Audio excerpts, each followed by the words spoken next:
need to learn to migrate, to move with God. If you remember in the Old Testament, the Israelites were moving constantly.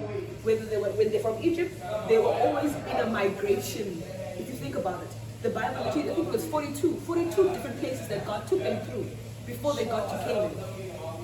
So that was migration 42 times before God landed them in the promised land. And there was a reason for all of that. They had to come to maturity. They had to come to a mental place to remove damaged mindsets, because you can't occupy the land God has for you when you have a slave mindset. And remember, they were slaves for 400 years in Egypt, so there's no way God is going to be like, I'm going to give you guys a whole land, milk and honey. You don't have to build a house, you don't have to plant a vineyard. Everything you need, it's there. Can you imagine as a slave, you get everything just like that? No character development. You look at our country. Next. Listen, character development is very important. You like, hey? Because another mindset that we need to be on the lookout for is sentimental mindset. Now, sentimentality, the way that can hinder us, I think, the biggest one, if we're looking at a context of our spiritual life, our church, or whatever the case may be, is that we become so attached to people and places that even though they cease to be relevant in a season, or they cease to be relevant to where God is taking us, we drag them along. Think about Abraham and Lot. There was a time where God said to Abraham, I wish I did. You see, now just coming to my mind, and I didn't prepare to say it, Jesus. But Jesus says to him, Abraham, take your wife and your kids. He didn't say take your extended family. Take your wife, take your kids. I got a mission for y'all. Down the line, because Abraham's got a good heart. We got good hearts.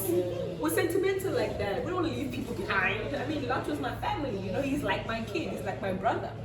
But now look what happens. Lot brings trouble. Lot comes limatata. Lot now, thank you, my love. Acts chapter 7, this is obviously a paraphrasing from, or the writers referencing the Old Testament, and said to him, get out of your country and from your relatives, and if we're being real, Lot is a relative. He's not a big family. I'm not saying this to be spicy, this is Bible. Get out from your country and from your relatives and come to a land that I will show you. But because of a sentimental mindset, thank you, mother. Because of a sentimental mindset, we drag. And we don't foresee because we don't know what God sees ahead.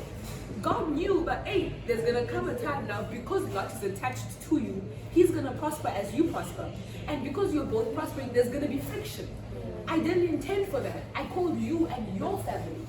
Now Lot comes in, there's a separation, Lot goes to Sodom and Gomorrah, creates a whole other side quest now for Abraham. He gets kidnapped, his daughters rape him, he creates an entire other clan called the Moabites, who become an enemy to the people of Israel. Could have been avoided.